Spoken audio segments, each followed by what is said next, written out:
전체적으로 좀 이야기를 하면 사실 부동산 이야기를 빼놓을 수가 없어요. 그러니까 서울에 집을 갖고 있으면 절대 이게 민주당을 찍을 수 없다. 뭐 이런 이야기가 나올 정도로 부동산 이슈들이 굉장히 핫한 데다가 이번에 그 설날에 SNS 상에 장동혁 대표와 이재명 대통령께서 또 이렇게 설전을 좀 벌이시면서 그리고 연일 이재명 대통령께서는 SNS에 뭐 새벽에도 글을 올리시고 부동산에 대한 이야기를 하고 계신데 어떻게 보세요? 부대변인께서는 네. 이재명 대통령이 이렇게 SNS로 부동산 이야기를 하고 있는 이유가 도대체 뭐라고 좀 평가를 해야 될까요? 지금 선거용입니까? 아니 선거용이라면 네. 오히려 선거 때 선거를 앞두고 부동산 이슈는 아주 민감하고 예민한 이슈고 안 건드려야 된다. 안 건드려야죠. 그리고 국민의힘이 공격하는 프레임이 뻔하단 말이에요. 이러다가 과거에 실패하지 않았냐? 똑같다. 반복되는 거 과거를 똑같이 답습하고 있다. 똑같이 프레임 잡아서 어차피 오를 겁니다. 그리고 그 정책에 대한 저주를 퍼부을 거란 말이에요. 그런데 부동산에 대해서는 물론 그 문재인 정부나 이전에도 올랐던 경험이 있기 때문에 국민들께서 그 프레임에 빠지기 쉽단 말이에요. 그럼에도 불구하고 굳이 명절을 앞두고 강하게 드라이브를 거는 거는 그만큼 전 대통령의 의지가 반영된 거라고 봐요. 이번에 진짜 잡아보겠다.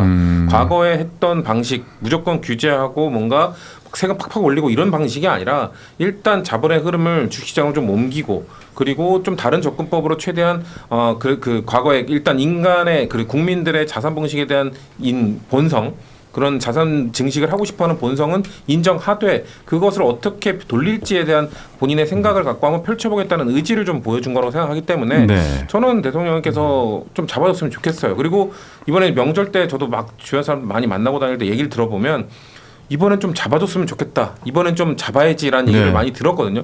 보수 성향의 저도 보수 성향 친구들 되게 많거든요. 그런 친구들도 다 비슷비슷한 얘기를 해요. 그렇기 때문에 다만 지금 그래서 장동혁 대표랑 근데 SNS에 설전이 벌어진 거는 본질과 전혀 다른 이야기만 하고 있어요. 이재명 대통령 집하려고 하는 것도 사실 정책과 지금 전혀 동떨어진 얘기고 그래서 장동혁 대표 다주택자인데 뭐 총액이 얼마고 그래서 갑자기 노모가 등장하고 이거는 본질하고 전혀 상관이 없거든요. 근데 이게 SNS로 이루어지니까 좀 자극적이고 빨리빨리 전달되다 보니까 뉴스들이 이걸 많이 다뤄요. 사실 부동산 정책 방향과 그래서 각종 저도 여기저기 방송 나가서 장동혁 대표께서 여주체가 어쩌고 저쩌고 노모가 어떻고 이재명 대통령 집은 안 팔아도 되고 이런 얘기가 부동산 정책 본질과 전혀 상관없는데 계속 이 얘기만 해야 되는 게 너무 안타까웠어요. 알겠습니다. 이게 잘 생각해 보면은 지금 국민의힘에서 돌파구를 찾아내야 되는데 이 돌파구가 제가 봤을 때 부동산이거든요. 부동산의 돌파구를 과연 국민의힘에서 어떻게 공략을 하는지에 대해서 지방선거가 그래도 이 판세가 조금은 달라질 만한 어떤 좀 희미한 뭔가가 보인다라고 생각을 하거든요. 근데 장동혁 대표의 받아치는 공격이 다소 약간 좀 약하지 않나라는 생각이 들 정도로 이번에 좀 감성을 좀 건드렸는데 그게 안 먹힌 것 같다라는 생각 좀 들어요. 어떻게 보세요?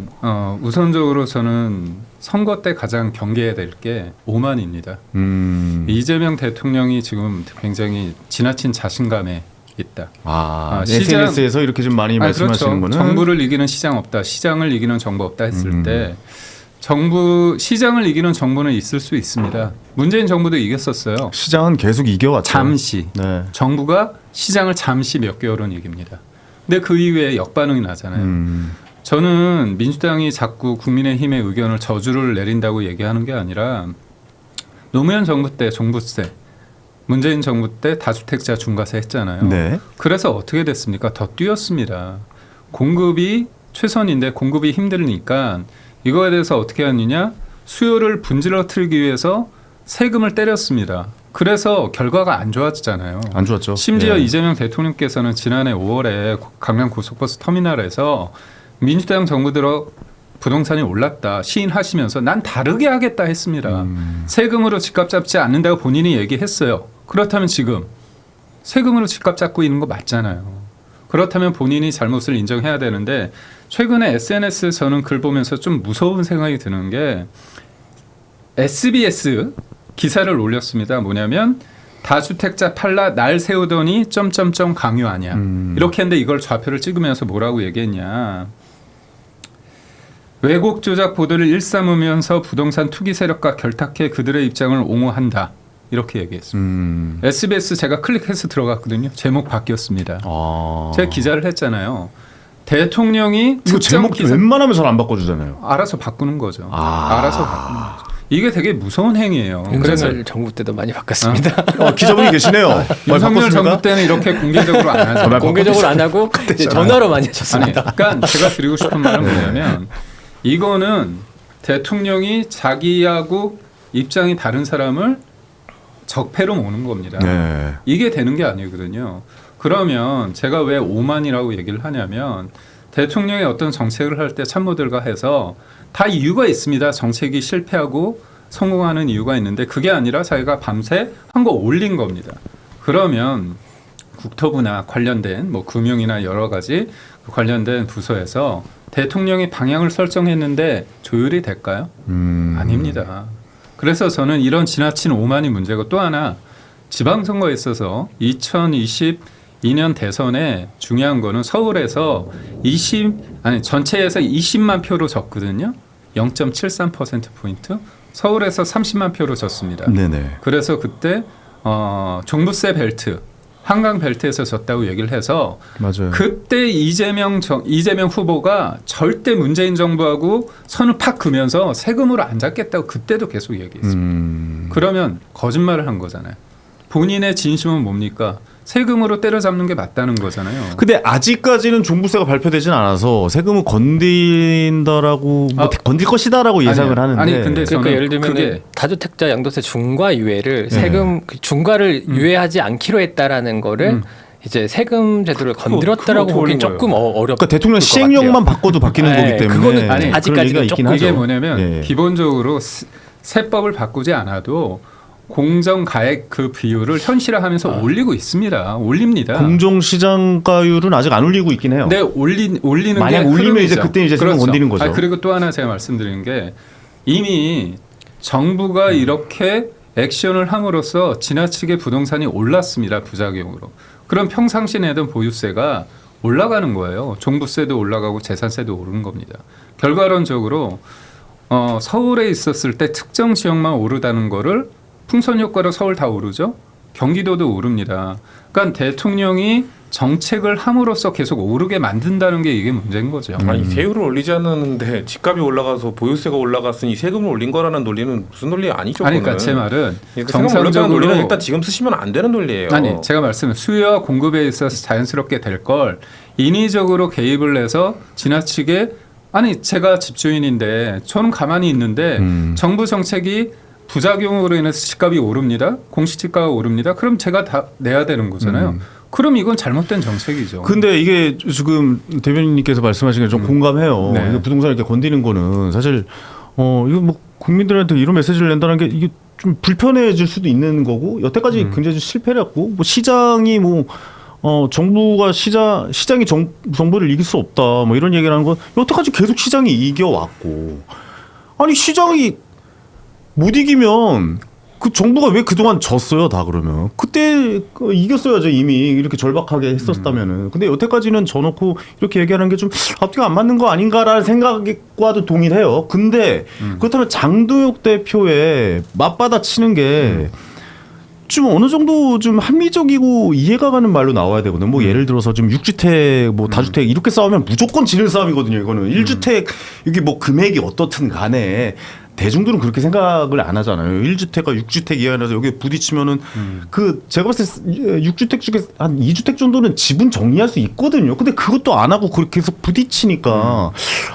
이게 좀 칼날이 너무 무딘데라는 생각이 들긴 해요. 그러니까 전략상 이게 있습니다. 6주택이라고 했을 때 일반 사람들은 진짜 서울에 집이 몇 채 있는지 착각할 수 있죠. 그렇기 때문에 우리 앵커께서 말씀하시는 게 이게 제목 소위 말해서 미다시와 프레임 싸움이 있을 때 설명이 길어지면 집니다. 그러니까요. 그래서 지금 저희 말씀드린 부분에 대해서 저희가 요 문제를 다른 식으로 써야 되고 기본적인 거 이거죠. 뭐냐면 이게 정책에 있어서 공급 부분에 있어서 민간의 영역, 정비구역을 통해서 할 수 있는 부분이 40만 호가 있지 않습니까?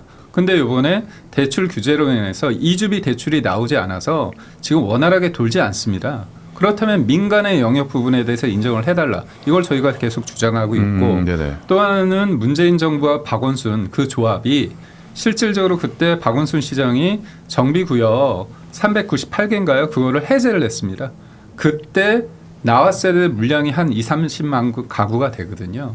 근데 아파트는 빵이 아니니까 그때 해제돼서 나와야 될 물량이 안 나오다 보니까 지금 서울 집값이 오르는 원인도 있거든요. 네네. 결국 제가 말씀드리고 싶은 거는 공급에 있어서 이제까지 서울 시내 공급의 80% 이상은 민간에서 공급을 했습니다. 아니 그러니까 제 말은 뭐냐면 그러니까 그런 걸 하시려면은 장동혁 대표가 어느 정도 정리하고 좀 세게 나오셔야 되는데 그게 안 되는 상황에서 자꾸 부딪히니까 오히려 지금 그림으로는 부동산을 강하게 얘기하고 있는 이재명 대통령이 이긴 것 같은 그림을 주는 거잖아요. 그러니까 어느 정도 정리할 부분은 정리하고 공격을 해야죠, 사실. 그런 그러니까 거는. 기자 입장에서도 이 설 연휴에 이재명 대통령이 올린 SNS 5건이고요. 그다음에 그 장동혁 대표가 올린 게 3건인데 결과적으로 이 논쟁의 끝은 뭐냐? 이재명 대통령은 주택이 한 채고 장동혁 대표는 6채다. 그렇게 마무리가 되는 거예요. 저는 국민의힘 출입이니까 장동혁 대표가 그 6주택 자체가 뭐 크게 뭐 이번 뭐 부동산 대책과 연관이 없다는 것도 알고 투기용이 아니라는 것도 알고 있는데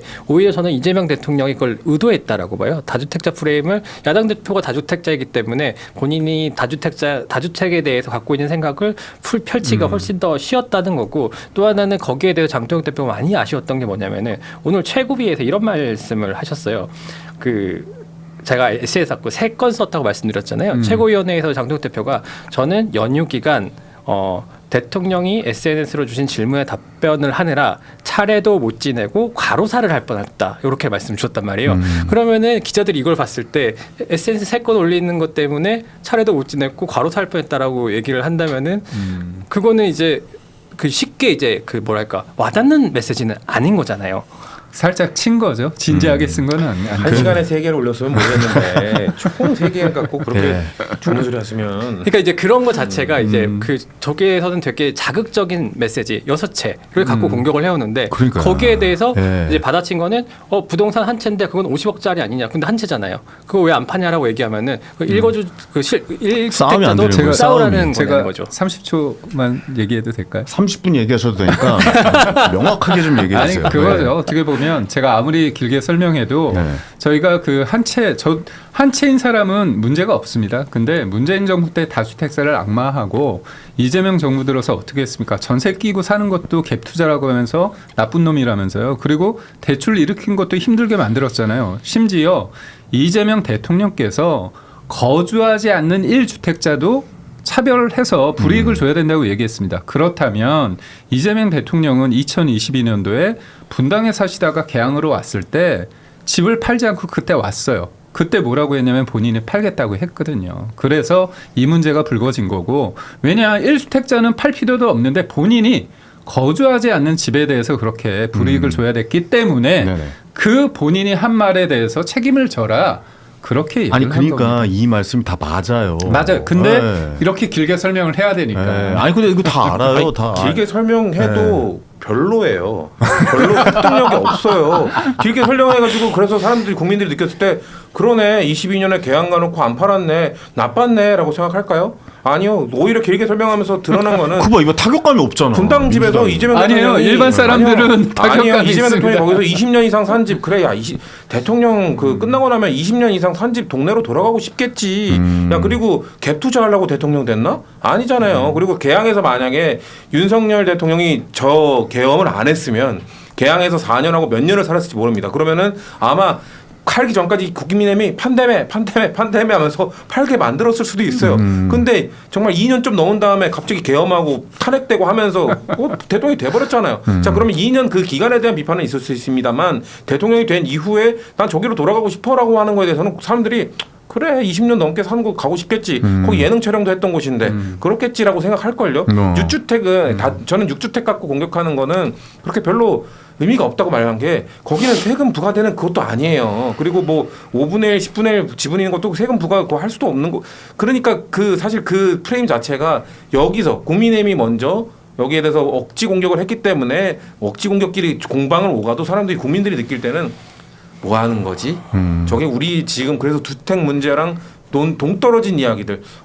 그래 장동혁 대표 6주택 그것도 별로 안 팔아도 되겠는데 다주택자 아닌 것 같은데 이재명 대통령 이거 비거주일 주택자 뭐 돌아가시겠다는데 그거 뭐 내가 우리가 봤을 때는 별로 의미 없는 것 같고 둘이서 좀 싸우고 있는 것 같은데 이렇게 된단 말이에요. 그러니까 지금 앵커께서 왜 그런 다른 본질적 얘기 안 하냐고 전 지적하는 거라고 봐요. 아 이게 근데 제가 전체적으로 좀 말씀을 마지막으로 이거 우리 원래 오늘 계약 얘기하려고 했었는데 이게 잠깐 이야기가 길어지는데 이 부동산 얘기하면 이렇게 돼요. 그러니까 뭐냐면 국힘에서 균형을 이뤄줘야 돼요.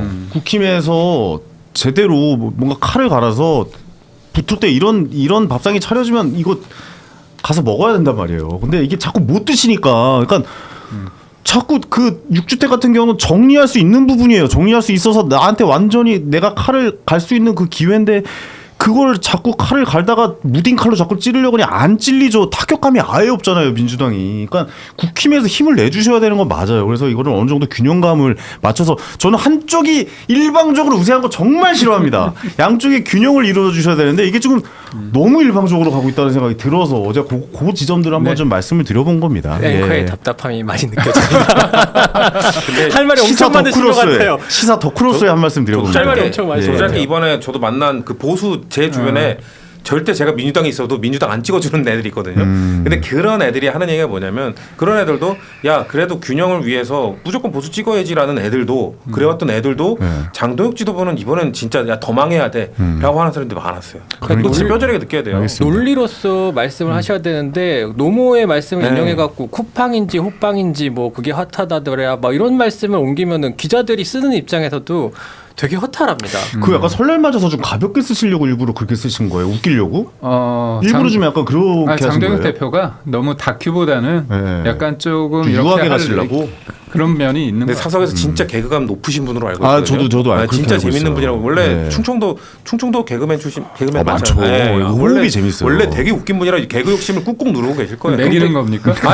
근데 그 개그 욕심이 막 힘줘서 하면 안 되는데 나 웃겨야지 막 약간 이런 느낌이라 가지고 부담 가진 개그는 절대 터지지 않습니다. 예. 자연스럽게 나오는 개그가 보다 더 설득력 있다라고 좀 말씀드릴 수 있고